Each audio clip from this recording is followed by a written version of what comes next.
reforçar algo que eu falei na primeira aula, então pode ser que tenha aqui pessoas que não participaram da primeira aula. Existem dois tipos de estudo. O estudo doutrinário, que é aquele que a gente vai estudar sobre salvação, a gente vai estudar sobre fé, sobre dons do Espírito, sobre Jesus Cristo. Isso é um estudo doutrinário, que é e tem a sua infinita importância. Existe outro tipo de estudo, que é o estudo que nós estamos fazendo aqui, que é o estudo teológico. O que o estudo teológico vai fazer? Ele vai estudar história, ele vai estudar as linhas teológicas, ele vai entender a cultura, então ele não está ligado à doutrina. Ontem, eu não estava falando mal dos católicos. Ontem eu estava contando a história da Reforma Protestante. E essa é a minha obrigação e o meu compromisso com você aqui. Eu preciso te contar a história, eu preciso te contar como aconteceu, porque este é um estudo teológico, né? Isso não é um debate teológico, isso é um curso, um estudo teológico. Então, o meu compromisso com você é trazer questões históricas, questões teológicas. A teologia, ela não é absoluta, ela não é unânime, por isso existem correntes teológicas. Então, eu posso falar tal corrente assim, tal corrente assim. E quando eu expressar a minha opinião, como eu já fiz nas aulas anteriores, eu vou falar, olha, eu como cristã, não como teóloga, eu acho tal coisa. Já fiz isso nesses 2 dias. Ou eu como teóloga, a minha linha, eu concordo com essa linha teológica. Então, o que eu fiz ontem foi trazer a história. Se vocês, eu deixei lá no Telegram o link do filme do Lutero. Se vocês assistirem o filme do Lutero, vocês vão ver que eu não contei nem 1/3 do que aconteceu na Reforma Protestante. Tá? Então, aqui não é questão de julgar católicos, deixei muito claro, falei 2 ou 3 vezes durante a aula. A guerra foi lá atrás. Quem perdeu vida, quem brigou, quem pagou o preço foi lá atrás. E isso não quer dizer que se eu tiver uma vozinha católica, eu vou brigar com a minha vozinha católica. Não falei isso ontem para vocês? Eu vou dar amor, eu vou orar, né? E isso com uma visão cristã. Mas a visão teológica é a história. E a história não pode ser mudada. A história, ela precisa ser contada. Então, não tem uma questão de julgamento, não tem uma questão, seja moral ou cristã. Eu estou falando de uma questão... Ontem, eu tirei a noite para falar de uma questão histórica, né? Eu trouxe de uma forma histórica, tá? Então, só lembrando que isso é um curso de teologia. É muito natural que a gente escutar algumas coisas, porque até então muitos de nós aqui estávamos acostumados só com as aulas doutrinárias, que é de grande importância. Alguma coisa que vocês vão escutar aqui vai bater um reverter aí dentro, vai dar opa, como assim? Vai bater alguma coisa. O meu professor, eu tinha um coordenador, e todo final de semestre, nós encerrávamos um semestre com um culto.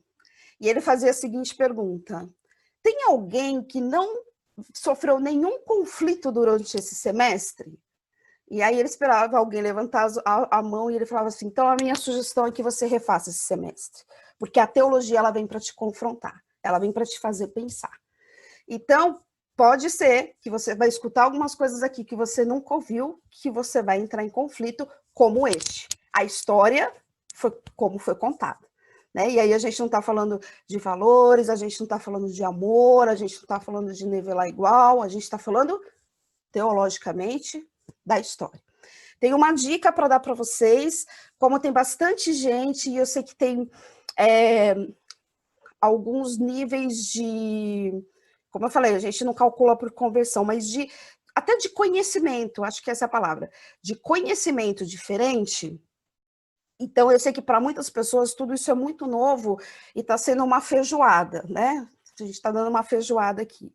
Está acontecendo, independente da sua denominação, eu sei que tem pessoas de outras denominações, é aberto a todos, está acontecendo neste período, nessa semana, se eu não me engano, começou semana passada e vai, acho que até o comecinho da próxima. A Igreja Bola de Neve tem um ministério que se chama Mergulhando na Palavra.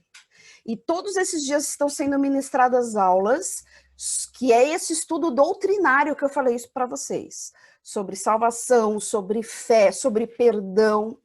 E eles tem online, o mesmo horário da gente, mas eles deixam gravado. Então, por exemplo, a minha irmã está fazendo, e como ela está me ajudando aqui, o que ela faz? No outro dia de manhã, ela assiste, tem uma prova, você faz a prova e depois você recebe um certificado.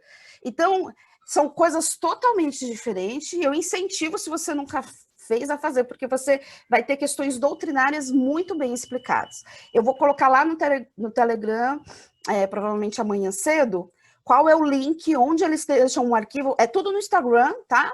O link onde eles deixam as aulas e o link para fazer minhas provas.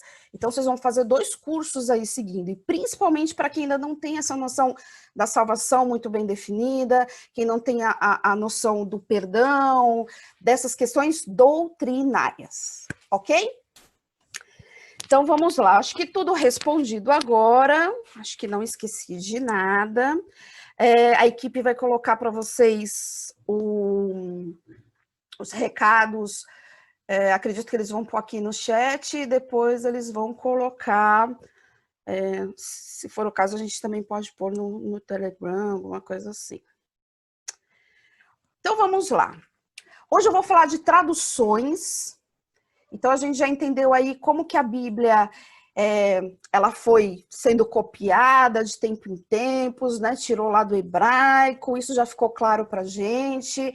Aí resolveram colocar alguns livros aí a mais, que são os apócrifos, que a gente falou ontem, escreveram algumas coisas e deram nomes de apóstolos conhecidos, que são os pseudepígrafos. Então, a gente já entendeu aí como circulou a história da Bíblia, que ela demorou 1.600 anos para ser escrita. A gente viu rapidinho aí sobre os seus escritores.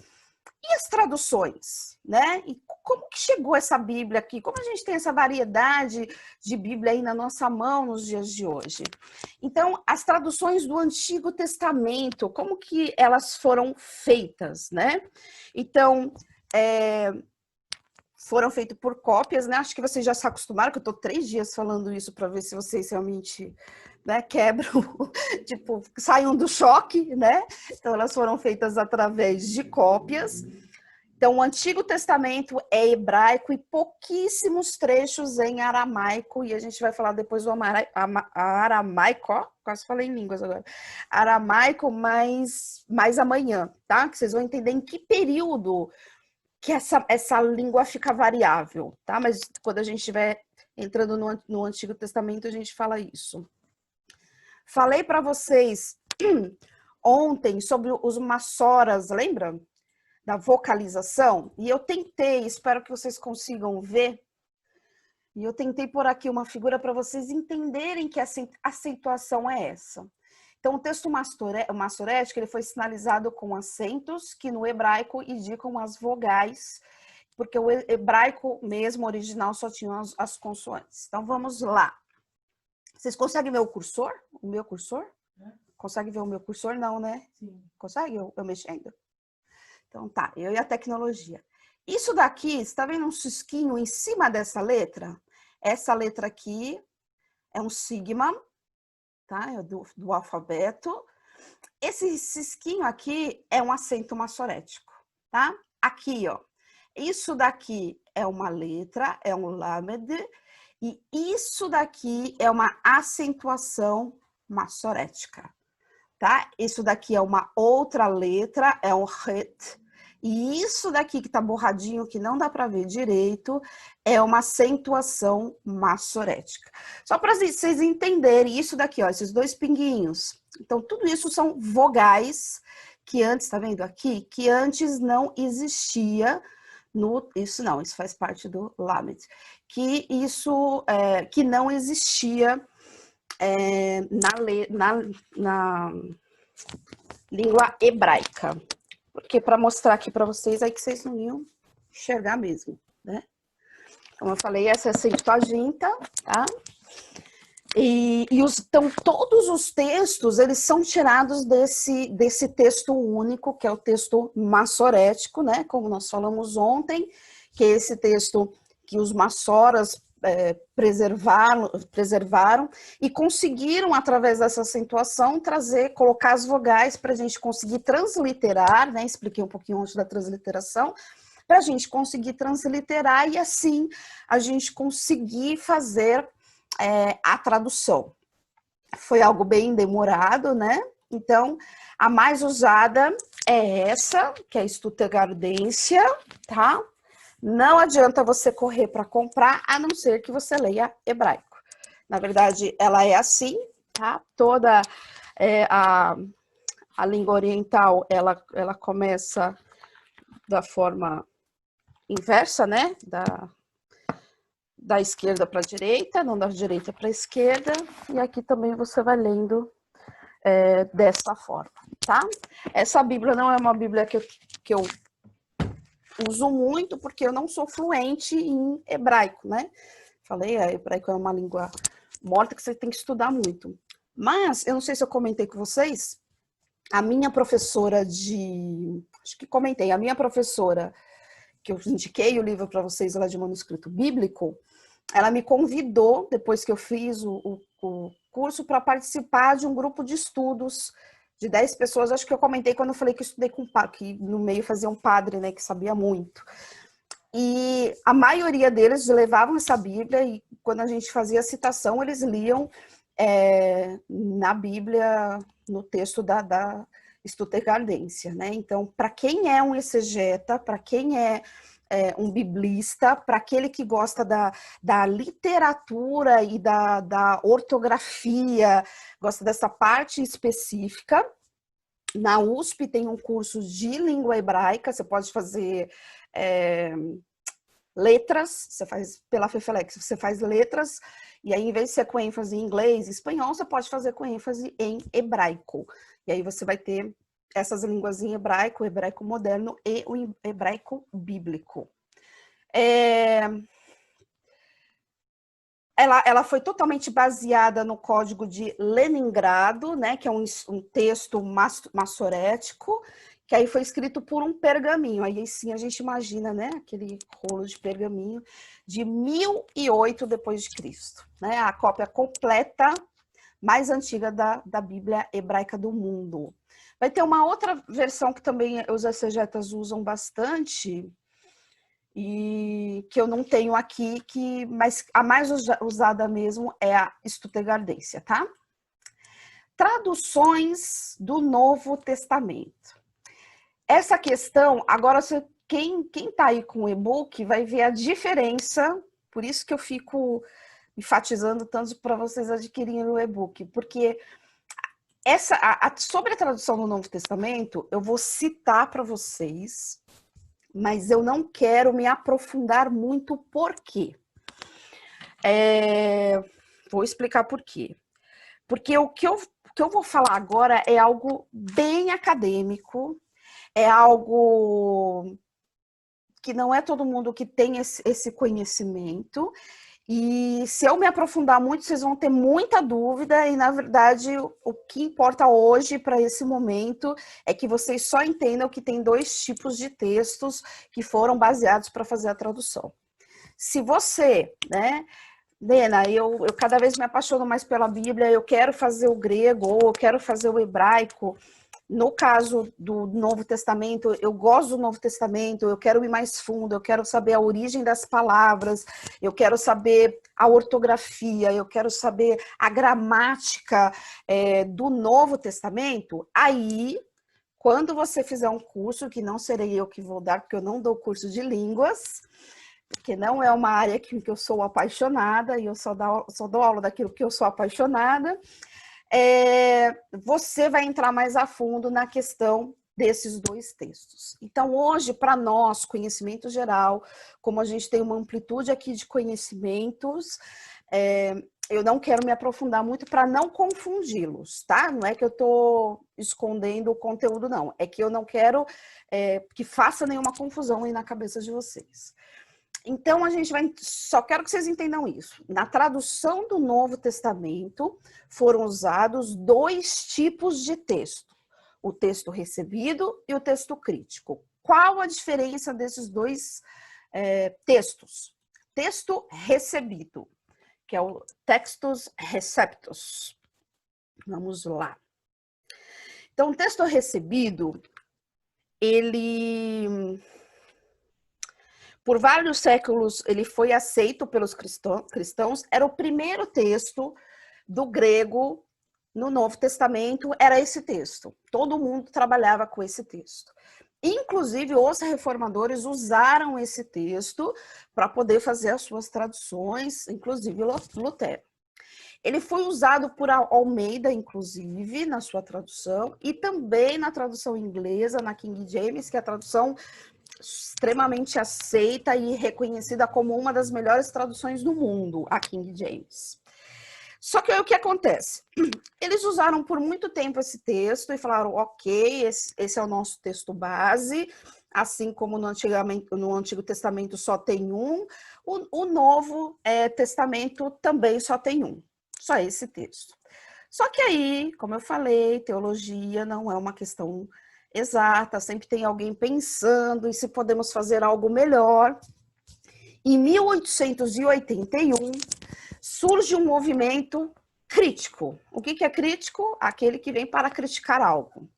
E eles começam a ler esse texto recebido e eles falam, nossa, mas será que a gente não podia melhorar isso?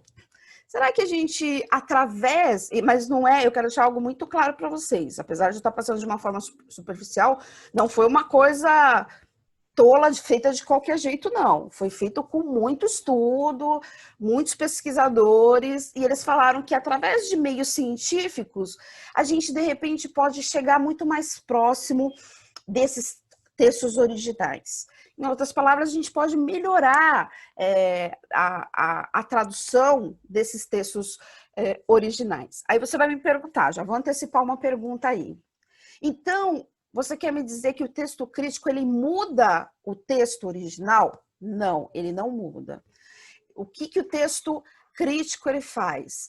Ele dá uma ênfase, ele muda gramaticalmente, é algo muito imperceptível, mas ele pode dar um outro sentido. Quem vai perceber isso? O leitor comum, eu e você? Não. Quem vai perceber é o estudioso em Bíblia, é o biblista, é o que vai lá conferir.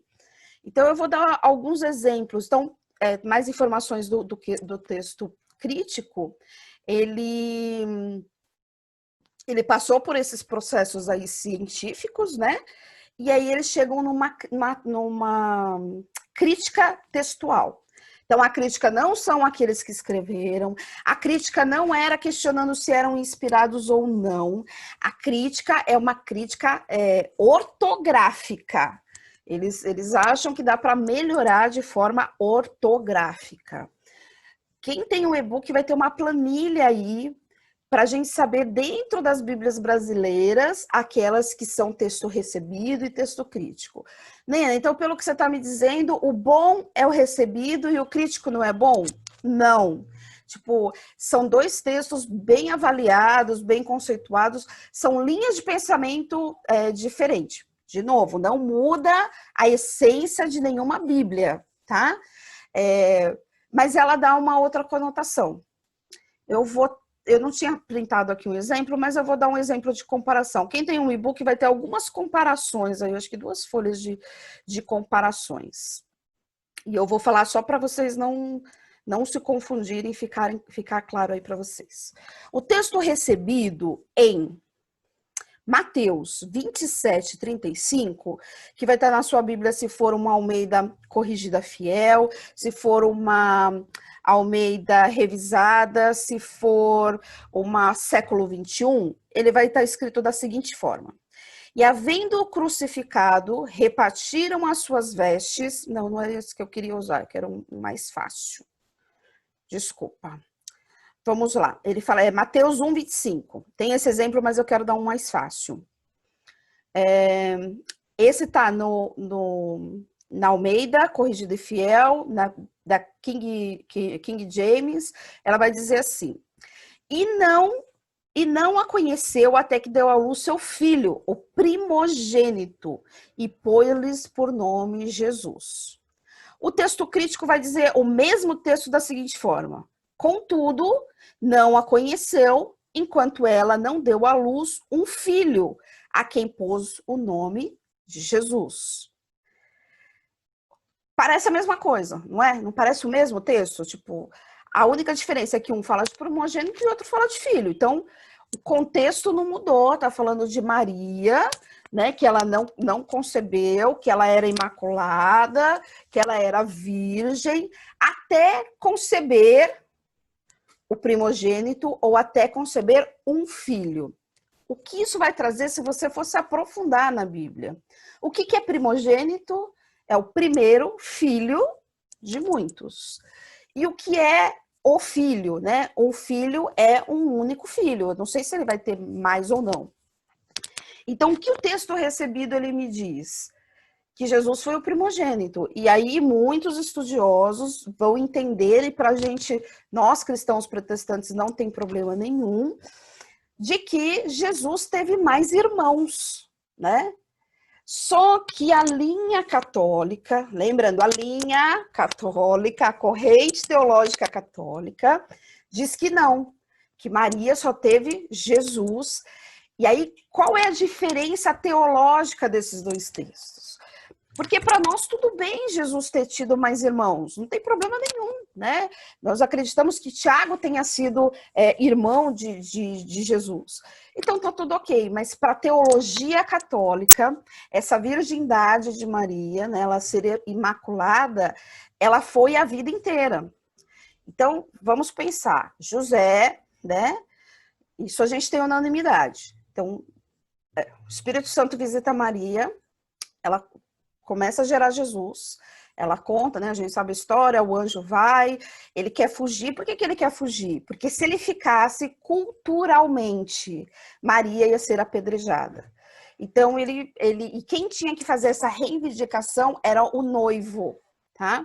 Então, ele foge para que ela pudesse ter uma chance de não ser apedrejada. Então, não foi uma covardia, não foi porque ele não aceitou, não foi isso. Foi uma forma cultural de se preservar Maria. E aí a gente sabe que ele tem um sonho, o anjo visita e falou, não, tipo, esse filho não foi por uma traição, foi o Espírito Santo que veio, o Senhor que concebeu, porque ele vai ser o Messias, porque ele é aquele esperado. E José fala, então, tô aqui do teu lado e ninguém vai falar mal de você. E aí José espera realmente até Jesus ser concebido, né, até Jesus nascer. Vamos ver de questões naturais, né? Jesus foi um parto natural, então, né, a gente já vê aí que ela já sai desse estado de virgindade, e depois que Jesus nasce, José e Maria vão ter uma vida matrimonial, né? E pra a gente entende isso, que tá tudo ok. No conceito teológico católico, o que eles imaginam? Que não, que ela ficou esse período de espera, que até aí, ok, ele entendeu, mas depois de dar a luz a Jesus, ela continua virgem, ela permanece, e ela não conhece José até José morrer, que a gente não sabe quando que é esse período, né, que José morre. E ficam os dois aí vivendo como irmãos, mas a Bíblia não relata isso. O que a gente vê é um papel, se fala muito pouco de José durante... a gente tem muito mais conjecturas do que, na verdade, fatos bíblicos relatados, porque a Bíblia não relata a infância de Jesus, mas provavelmente eles tiveram mais filhos, né? E aí se tem pela a linhagem, quem tem essa linha teológica, de que não, que quem convivia na mesma casa, que seriam os primos, eram considerados como irmãos, tá? Então, são pequenos detalhes do texto crítico e do texto recebido, que para nós, lendo, qual a diferença que vai fazer? Nenhuma. Agora, se a gente for entrar num debate teológico, se a gente precisar disso como um estudo aprofundado, aí sim isso pode fazer uma diferença. Por isso que eu estou trazendo para vocês, porque aí sim tem a importância do que é um texto crítico e do que é um texto recebido. Para nós, leitores comuns, que vamos ler a Bíblia, que vamos fazer o nosso devocional, que vamos fazer o nosso estudo mesmo da palavra para o nosso entendimento, isso não tem diferença. Para os pregadores, líderes de célula, pastores, evangelistas, não tem necessidade de você passar isso para o público, de que aquele texto é recebido ou é um texto crítico. Por isso que eu falei que isso é uma questão muito mais acadêmica, e por isso que eu não quero me aprofundar, mas o e-book ele te dá uma boa noção disso, porque eu não quero trazer confusão devido aos níveis de conhecimento. Então, é a minha obrigação passar para você que existe 2 tipos de texto, tá? E não, a gente não invalida o crítico é ruim e só o recebido é bom, não. Mas ele tem, o crítico ele sempre vai dar uma ressalva, tá? Mas a sua Bíblia, independente de ter sido traduzida por um texto crítico ou recebido, ela tem a mesma validação e até interpretação, e provavelmente você nem consiga ver a diferença aí de uma para outra, tá?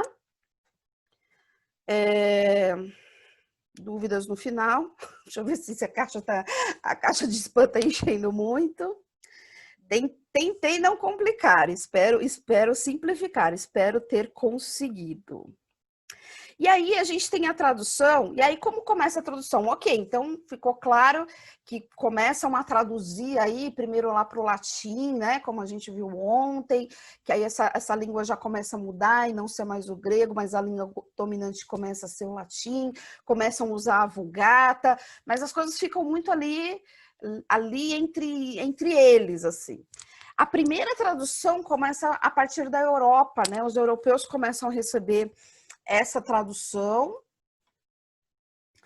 e aí sim a Europa já vai receber que vem dessa tradução do latim, que era a língua mais falada, né? Era o inglês da época, né? A cada período vai mudando, né, a língua.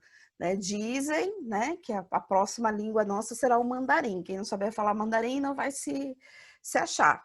Eu, se já não falo inglês, nem hebraico, nem grego, quem dirá mandarim. Mas tudo bem, queremos que pelo menos permaneça o inglês, que a gente já está um pouquinho acostumado com ele, né? Mas o latim era a língua dominante, então a região ali da Europa, eles começam, e África também, eles começam a pegar a Vulgata e eles começam a fazer as traduções por ali e começam a espalhar essa Bíblia pela Europa. A tradução, os ingleses foram que mais se aprofundaram, vamos dizer assim, né? O que mais...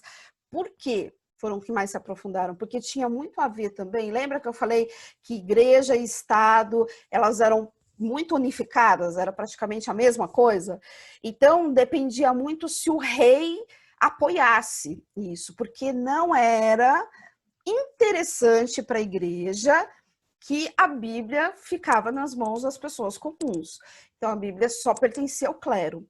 Então, dependia muito desse rei, se esse rei se submetia a essa estação da igreja, se ele obedecia o que a igreja dizia, ia ser com mais dificuldade as traduções. Se era uma linha mais um rei que entendia a profundidade da importância das pessoas terem uma Bíblia na sua mão, ele vai começar a divulgar mais essa questão da tradução, a facilitar, tá? E os ingleses tiveram isso. A primeira versão foi de João Wycliffe, em 1383, ele foi conhecido como o primeiro protestante, porque dentro da Inglaterra é ele que começa a vir com essa história, com a ideia do protestantismo, ele começa a mostrar isso, essa vertente.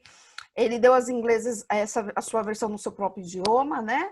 Apesar das perseguições devido à ideia da reforma. Então, história. Havia, né, com o Conselho de Trento, falou, agora vamos separar os que são romanos e os que são protestantes. E os que são protestantes, houve uma perseguição. Né? E não é perseguição que a gente fala que a gente é perseguido. No serviço ficam me chamando de beata, de crente, a crentinha, a santinha. Não é só perseguição, perseguição de morte. Né? Ou eles eram faziam parte da Inquisição, eram queimados vivos, ou eles eram degolados, ou eles...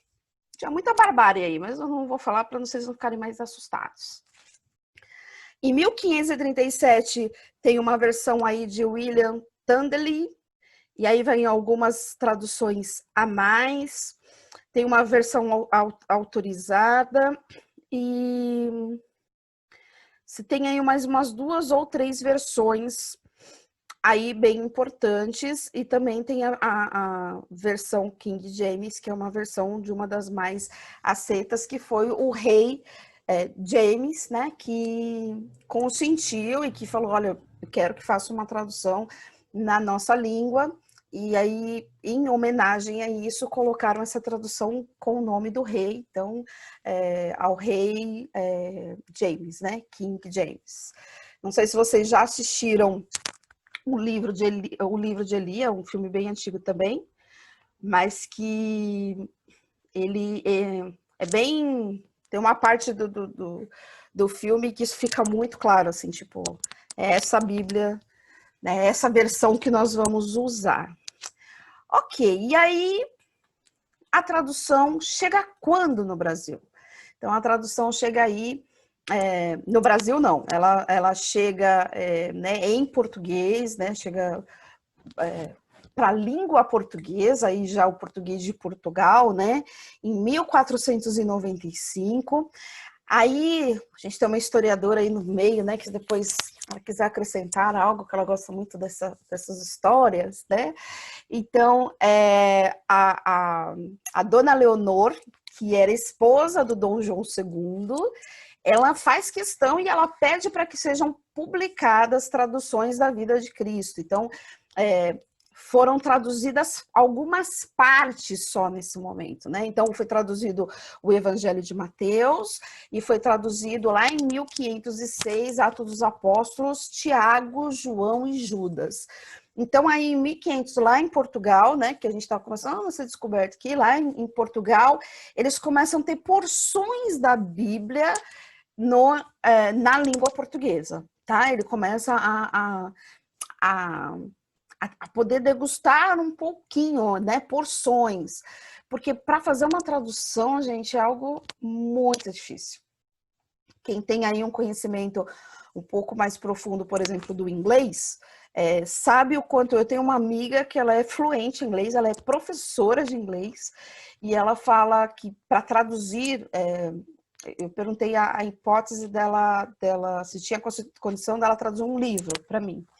E ela falou, Nina, é muito difícil a tradução, é muito diferente, porque você, mais uma vez, por isso que eu amo a cultura, não é você só traduzir as palavras, você tem que traduzir a essência do livro. Você tem que trazer, você não pode distorcer, né? O tradutor tem isso, ele tem que trazer de uma forma legível, sem distorcer, né? O mais próximo possível. Na faculdade a gente fazia uns exercícios em hebraico e grego, e quando a gente fazia essa transliteração, que era pegar essa Bíblia e letra a letra, né, e mudar ela para a língua ocidental, e trazer ir lá no dicionário, ver o que significava, a gente, para traduzir um versículo, a gente ficava uma aula inteira, 50 minutos. E quando a gente lia, parecia totalmente sem sentido, mas a gente fala, isso lembra aquele versículo que dizia tal coisa. Por quê? Porque a tradução ela precisa fazer sentido para quem está lendo, sem a distorção do original. Então, é algo extremamente difícil. Lembra que eu comentei com vocês que quando minha professora fez a apresentação do livro dela, ela levou 2 especialistas também em manuscritos de Mamoto. Um desses especialistas, ele escreveu este livro aqui. Cadê o nome dele? Que é o Edson. Esse livro, ele é bem bacana, eu não sei, para quem gosta, tudo isso é para quem gosta mesmo da língua hebraica, quem quer estudar hebraico, mas é um livro bem interessante. É um livro transliterado, não sei se vocês conseguem enxergar aqui, dá para ver mais ou menos? Então, ele tem aqui, ó, uma versão do próprio texto, numa revisada e atualizada do Almeida, uma na linguagem de hoje, né? Nova tradução da linguagem de hoje. E do lado ele tem o texto em hebraico. E embaixo ele tem a tradução. Dá para ver aí, né? Dá, Bruno? Mais ou menos, né? Vou ver se eu consigo tirar uma foto e mandar para vocês. Só curiosidade que eu lembrei agora. Isso daqui eu ganhei, é o versículo, é o volume 2. Ele fez de... Esse daqui é de... que chama Bíblia Interlinear. Eu não lembro agora. Esse daqui é de Josué. Cadê? É do livro de Josué, porque ele é o 2, né? Ele traduziu até Reis. Tem 3 volumes só. Ele tá fazendo esse trabalho para SBB, para a Sociedade Bíblica, tem aproximadamente, deixa eu ver quanto tempo que eu fiz faculdade.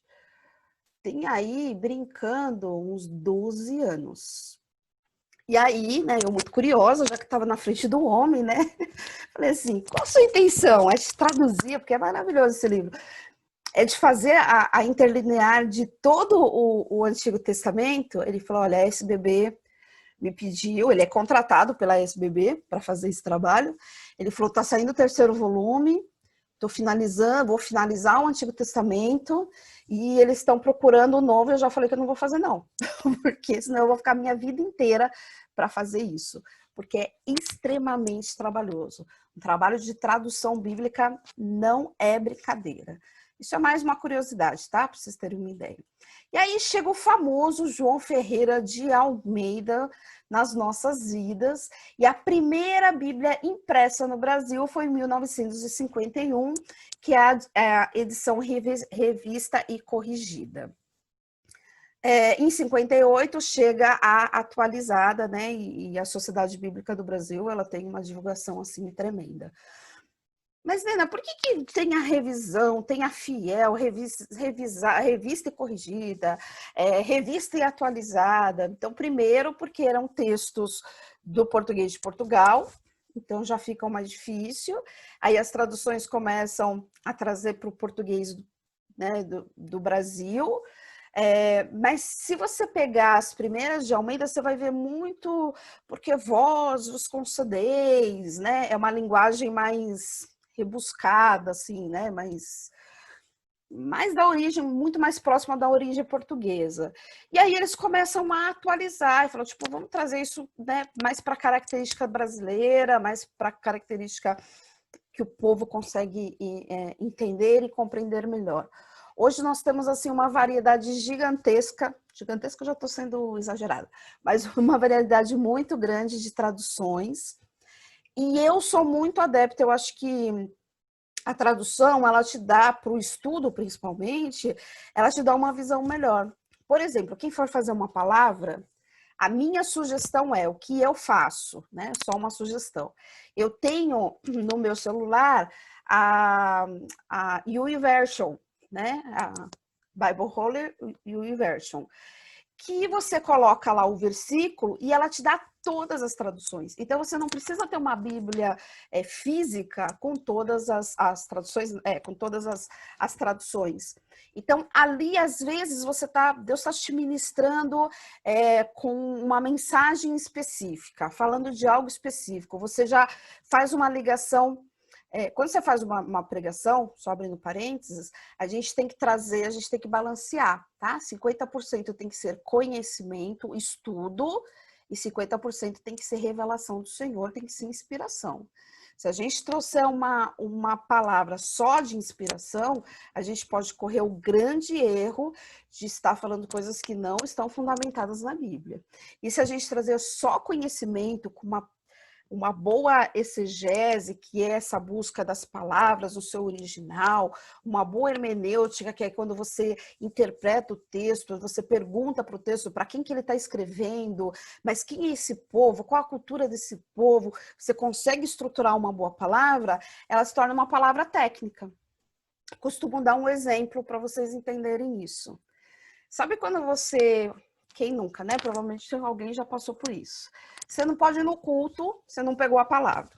Aí no outro dia você pergunta pro irmão lá que trabalha com você. Como que foi a palavra de ontem? Menina, foi uma benção. Foi maravilhoso, foi uma benção. O fogo caiu do céu. Foi fantástico. Que legal. E o que, que o pastor pregou?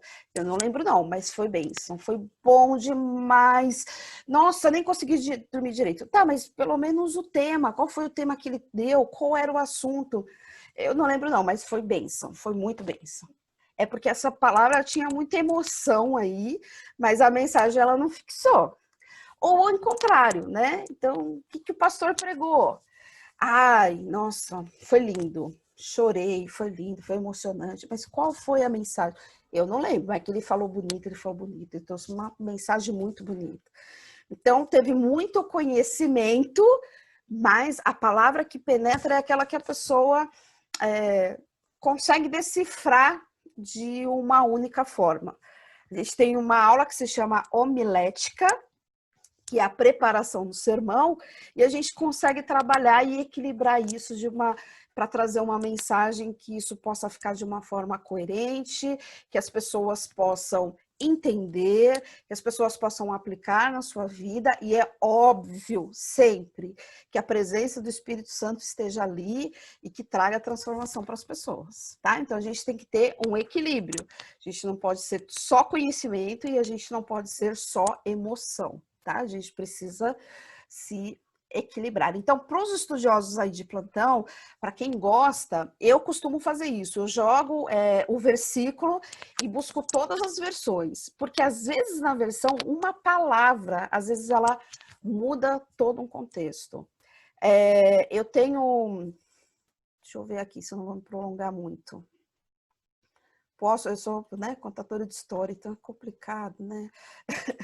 Eu tenho só uma experiência rápida para contar, para vocês verem a diferença que isso faz. Uma vez eu estava meditando numa palavra, numa tradução diferente. Só deixa eu beber uma aguinha.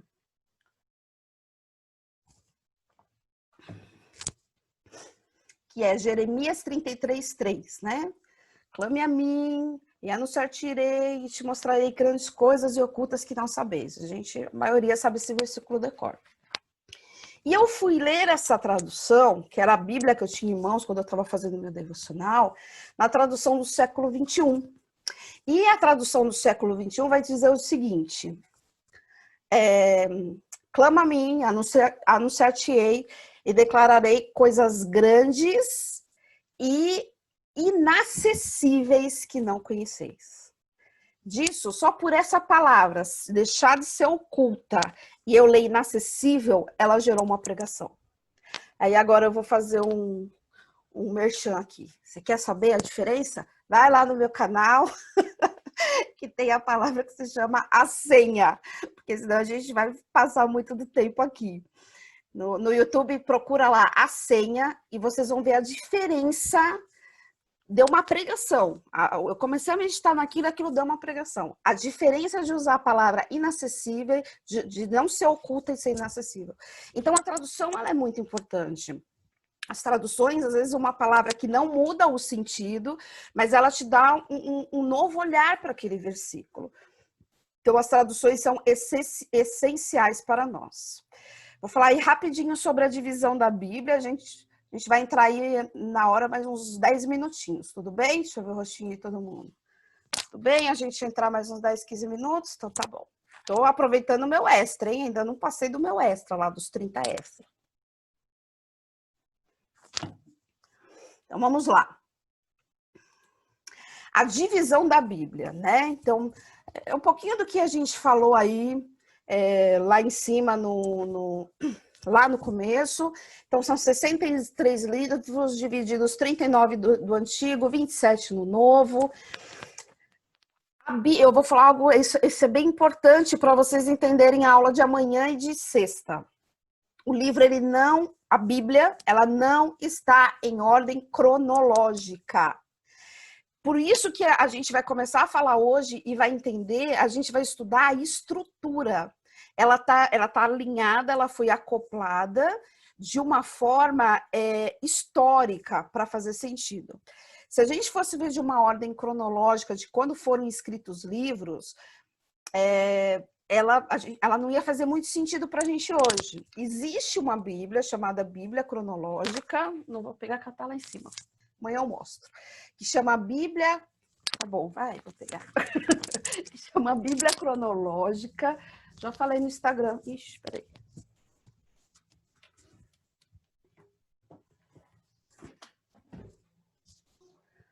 Já falei no Instagram para vocês dessa Bíblia.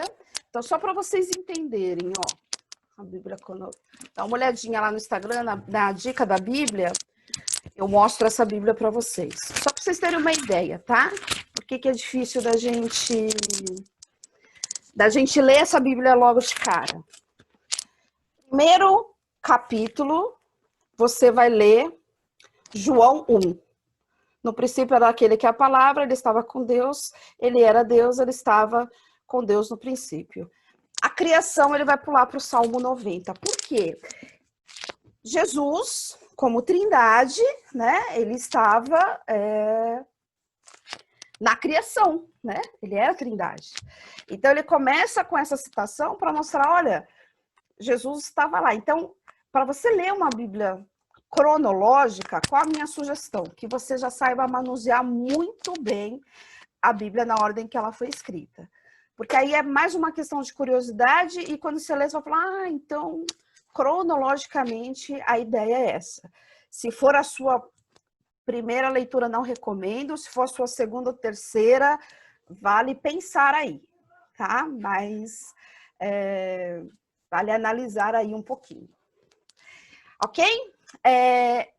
Uma curiosidade, então, em 1250, a Bíblia foi dividida em capítulos, imagina como era, né? Você não tinha como pesquisar. Em 1560, ela foi dividida em versículos, e só em 1885 que foram adotados parágrafos. Então, era um texto, era um livro sem divisões. Então, ia ser praticamente impossível a gente ler a Bíblia no culto, por exemplo, né? Porque não tinha uma referência, não tinha como a gente tem hoje. Divisão no Antigo Testamento. Então, a gente falou também já sobre isso, então eu vou passar rapidinho. Então, ele é dividido nos 5 livros da lei, lá na primeira aula, ou na segunda, não lembro, na primeira aula, eu dou até os nomes em hebraico para vocês. Depois, 12 livros divididos como históricos, os livros poéticos e de sabedoria, os livros proféticos, profetas maiores e profetas menores. Maior e menor aqui, ele não tem relação com a importância do profeta, tá? Não é que Isaías e Jeremias eram mais importantes que Oséias e Joel. É que os livros aqui correspondentes são maiores, tá? Maior de volume mesmo.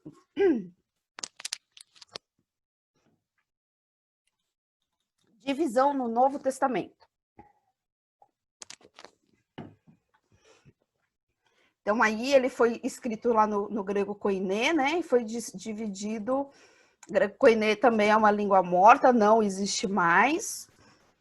Existe o grego moderno. E a biografia, os 3 primeiros evangelhos, Mateus, Marcos e Lucas, eles são chamados de evangelhos sinóticos. O que é sinótico?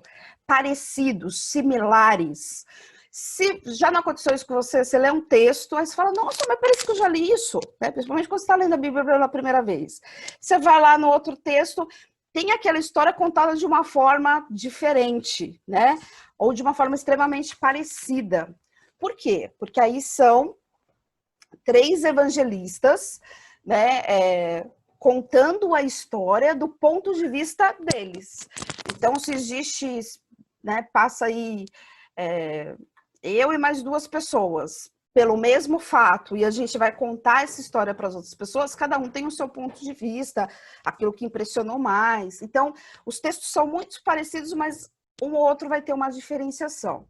Isso acontece nos 3 evangelhos, então a gente vai ver o que cada um foca, mas tem bastante textos similares. Então, que fique claro, isso não é um problema de cópia que colocaram no outro, não. Isso foi escrito dessa forma, porque o ponto de vista de cada evangelista, ele acaba de narrar a história, ele acaba sendo diferente. João, ele tem um outro aspecto, então por isso que ele não tem os sinóticos, que nós vamos entender agora. Então, Mateus é um livro, apesar de fazer parte do Novo Testamento, que ele foi escrito em hebraico. Por quê? Porque Mateus escreve para os judeus. Né? Ele apresenta Jesus como Messias. Ele está falando para os judeus, olha, aquele Messias que nós estamos esperando é esse Jesus.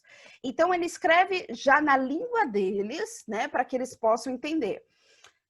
Quando eu falo escreve na língua dele, tipo, o primeiro escrito foi em hebraico. A próxima cópia e tradução já foi em grego, tá?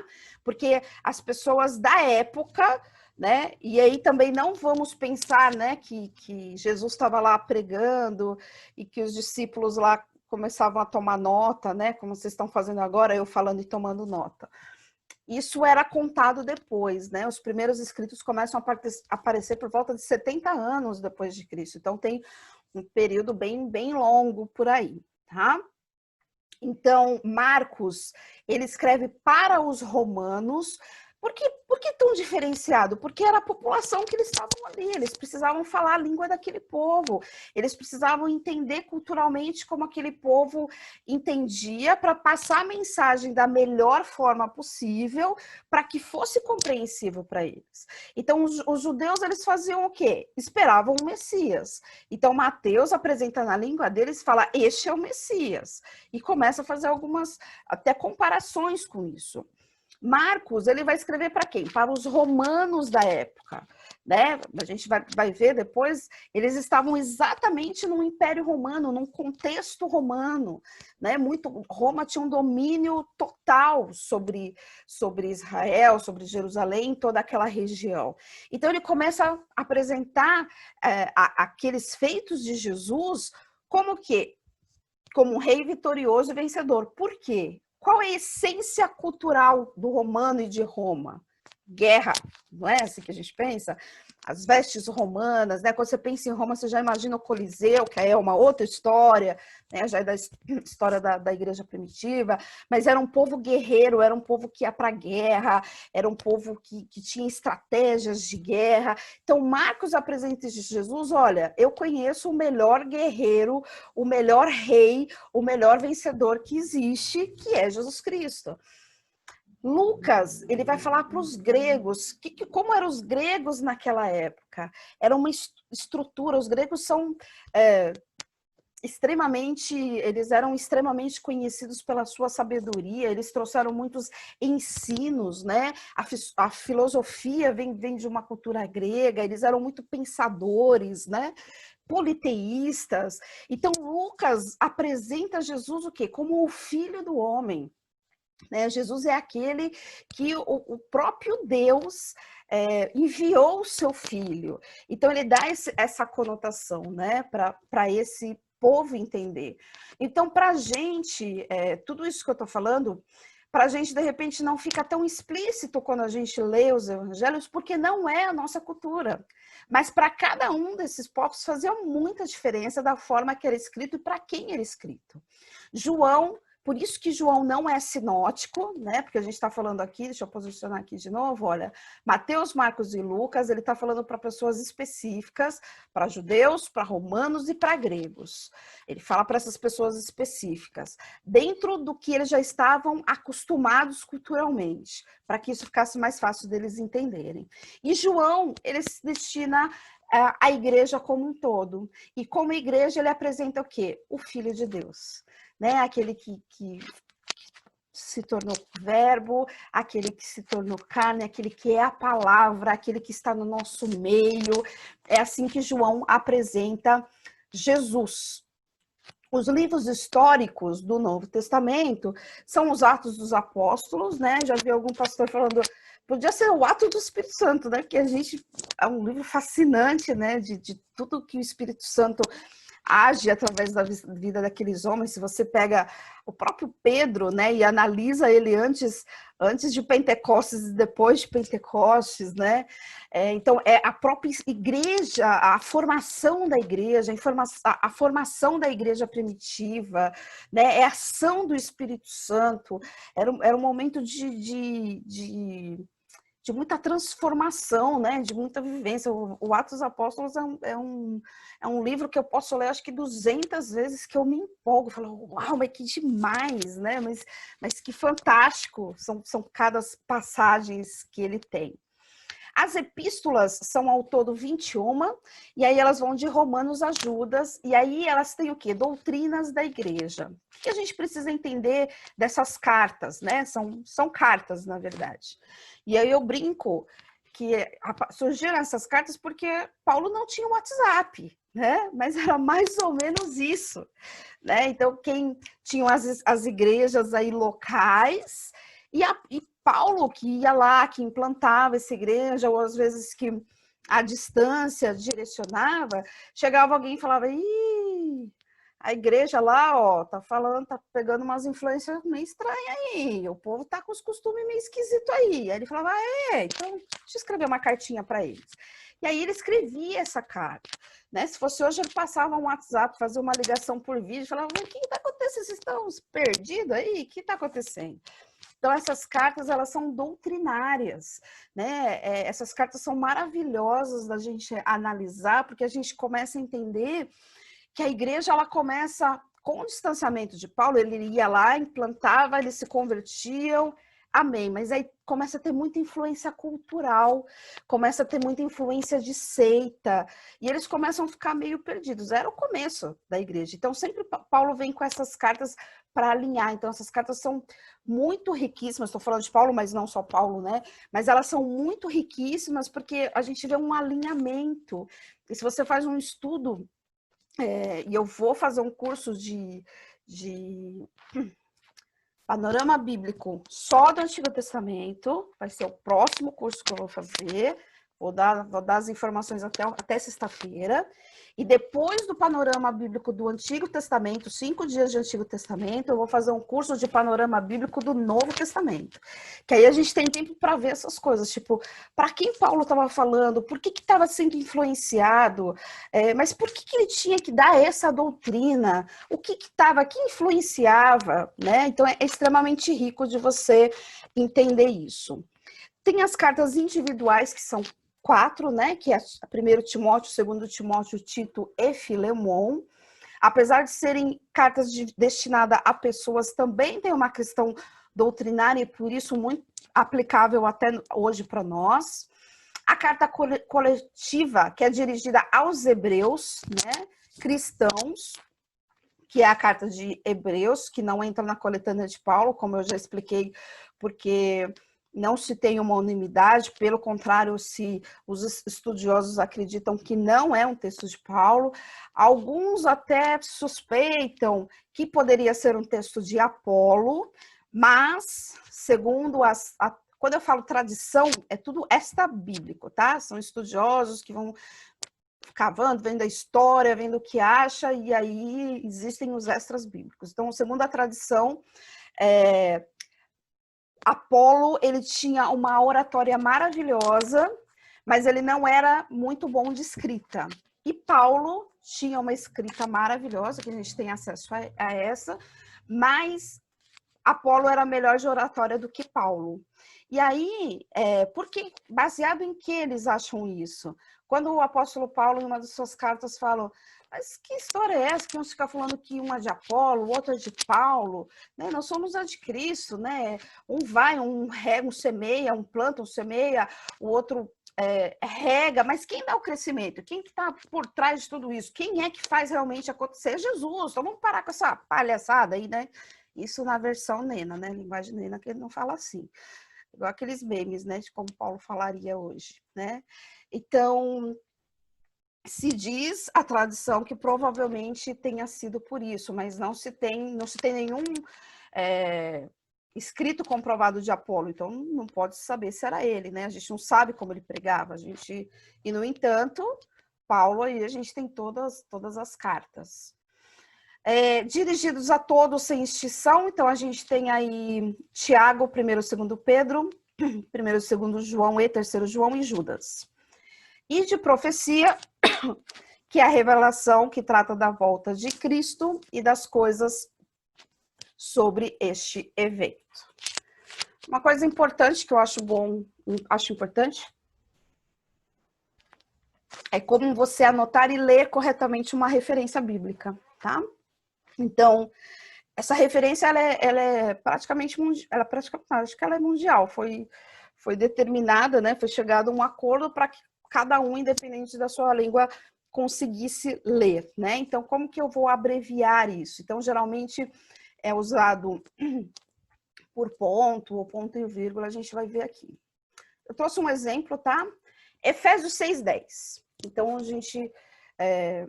muitos de nós falamos Efésios, né? Outros vão dizer, né? A carta aos Efésios, também está correto, mas se você falar Efésios não tem problema.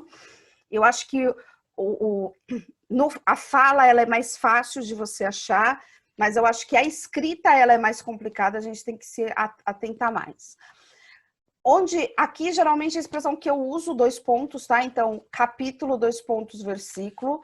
É muito comum você ver ponto, então, capítulo, ponto, versículo. Então, quando você lê um pontinho só ou 2 pontos, isso quer dizer capítulo, tá? Então, eu já sei que a referência é em Efésios, capítulo 6, versículo 10. Aqui, você pode... nossa, fugiu o nome agora.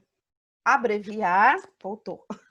Você pode abreviar, mas aí depende para quê. Se você me segue lá no Instagram, você vai ver que os versículos que eu posto, eu não posto abreviado. Por quê? Porque os devocionais que eu faço é algo que o Senhor me dirigiu mesmo. São devocionais curtos, né? Que é para a pessoa ali comum tá passando e vai ler e ela lê rápido. E ele tem um cunho mais evangelístico, não propriamente evangelístico, mas ele está aberto a um público comum. Então, talvez uma pessoa que não tenha o conhecimento bíblico, ele não sabe o que é EF. Né? Então, eu coloco lá Efésios, porque de repente, se ele perguntar para alguém, né? Tipo, mas o que é esse Efésios? É uma carta da Bíblia, é um livro da Bíblia.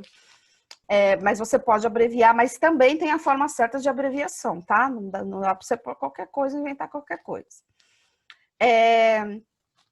Quando eu quero dizer que é de um versículo até outro versículo, eu coloco um tracinho. Então, Efésios capítulo 6, versículos de 10 a 15.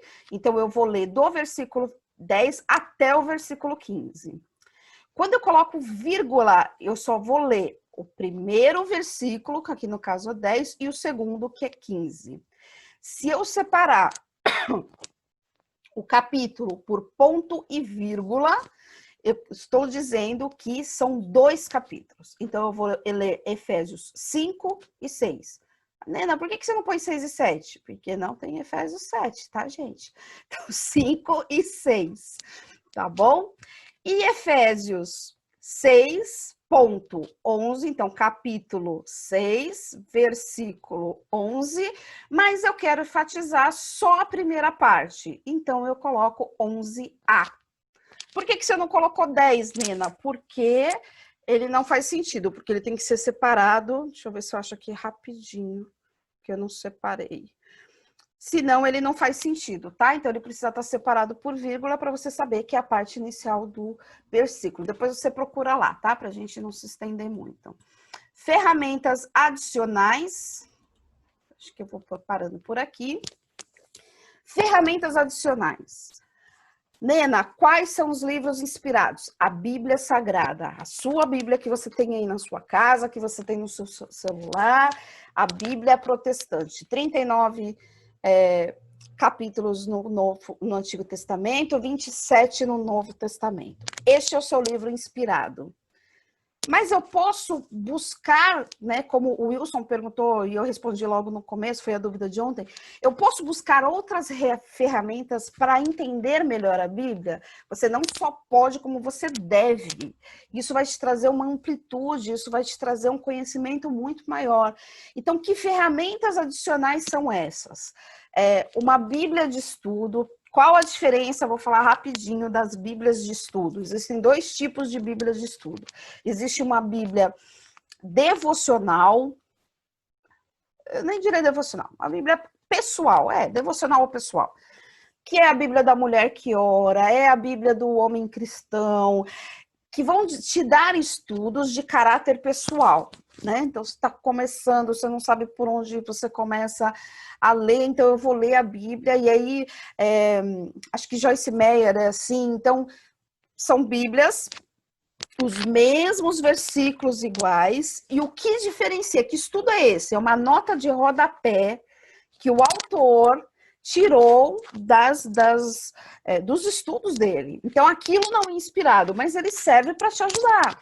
Né? Então, as Bíblias de estudo devocionais, por exemplo, elas vão falar como você ora, como as formas de orar, vão te dar coisa nesse sentido.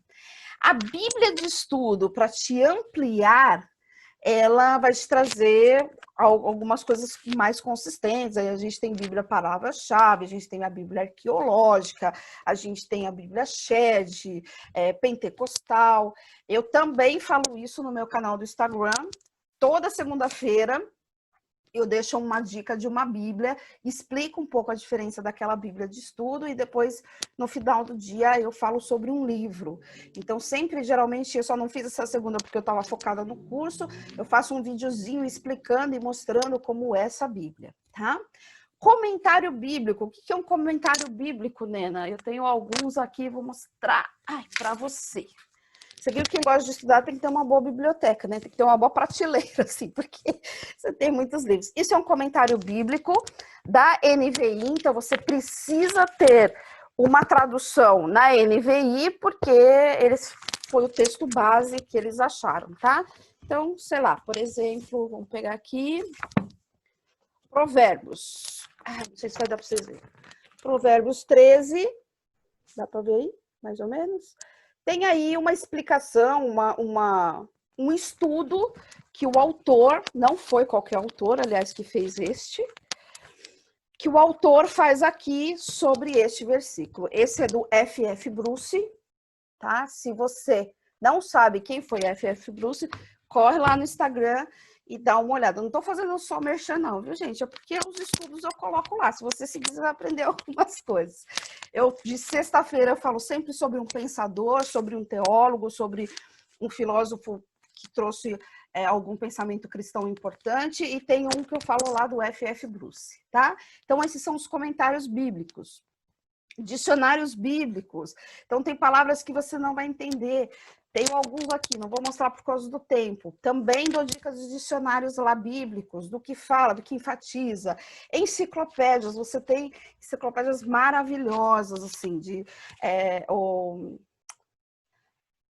Hernandes Dias... Nossa, agora é muita informação na minha cabeça. Ele tem acho que eu tenho algum dele aqui, eu queria lembrar o nome dele certo, que fugiu agora a minha mente. Ele tem uma enciclopédia inteira de um comentário de todos os livros da Bíblia. Então, você tem muita coisa aí. Você tem concordância, você tem mapas, tem explicação arqueológica, você tem livros sobre cultura. Tudo isso é para você compreender e entender melhor a questão dos livros inspirados, tá? Para finalizar, a gente vai estar finalizando aqui, amanhã a gente já começa a falar dos períodos. Para finalizar, é bom que quando você tem na cabeça, você vai pensando muito, e aí é bom que as pessoas, que eu tenho aqui umas pessoas que sobram para mim, Fernando Dias Lopes, é isso? Fernando Dias Lopes, que é um teólogo do nosso tempo, atualíssimo, ele tem uma narrativa muito boa e ele tem uma coletânea aí de ensinos muito bons. Então, para a gente finalizar, tudo aquilo que puder me ajudar na compreensão da Bíblia é válido, desde que eu entenda que ele não é a verdade absoluta, né? E aí me perguntaram, a Bíblia é a verdade absoluta? Sim. As ferramentas são verdades absolutas? Não, são pensamentos de cada pessoa, segundo a sua linha teológica, segundo o seu conhecimento, segundo a sua linha de pensamento, mas isso é muito importante, isso te faz pensar. E aí eu vou falar algo, como eu não choquei muito hoje, eu quero chocar só um pouquinho. Às vezes um apócrifo, aquele livro que a gente entendeu que não é inspirado, ele pode me servir como uma base histórica e eu posso entender muita coisa. Existem 2 livros apócrifos que estão na Bíblia Católica, por isso eu falei que eu ia falar por que eu uso a Bíblia Católica e não falei. Essa Bíblia é especificamente católica, tá? Porque tem Bíblias aí da Ave Maria, tem outras Bíblias que seguem uma outra teologia. Esta daqui, ela tem um contexto histórico riquíssimo. Ela é uma Bíblia de estudo. O estudo dela, lembra que eu falei que os padres são os maiores estudiosos? Então, ela tem um contexto histórico riquíssimo. Mas quando eu leio, se eu precisar ler algum livro apócrifo, eu tenho a certeza de que ele não é um livro inspirado. Então, eu vou ler ele como um livro histórico, tá? Que isso fique muito bem claro. Se você tiver dúvida, não leia. Então, às vezes, o apócrifo ele te dá base para alguns estudos. E aí, em 4 minutinhos, eu vou encerrar.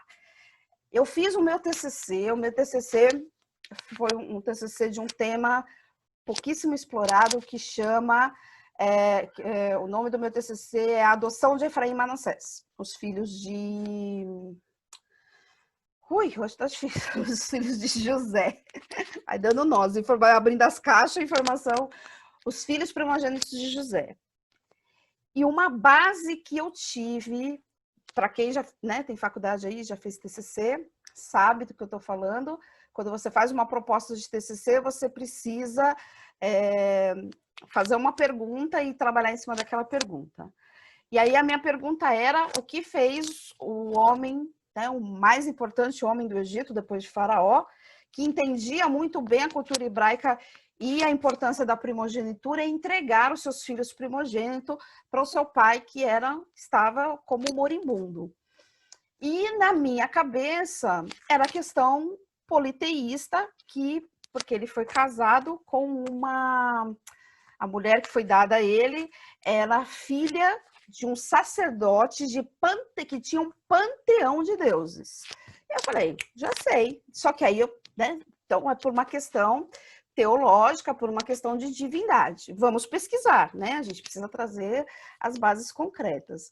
Eu descobri um apócrifo que falava sobre a mulher de José. E o que eu descobri nesse apócrifo, que é um livro de história só, não inspirado, que a mulher de José se converteu. Só achei lindo, maravilhoso. É um livro que traz esse contexto, né, da conversão, só que acabou com o meu TCC. E aí eu tive que descobrir qual foi mesmo a ideia de José. Então, o livro apócrifo, de repente, ou qualquer ferramenta adicional, ela pode te ajudar e muito na construção de um estudo um pouco mais profundo, tá? Na construção dessas diretrizes para você saber aí o caminho mais certo, tá bom? Tô dando 2 minutos de lambuja ainda, hein? Falei que ia falar em 4, eu falei em 2. Então, a gente encerra aqui por hoje. Amanhã a gente já vai entrar na estrutura do Antigo Testamento. A gente só vai falar dessa estrutura do Antigo. E na sexta-feira, toda a estrutura do Novo Testamento, para a gente, com todas essas informações que a gente teve aqui, a gente vai compreender porque ela foi separada desta maneira. Ok?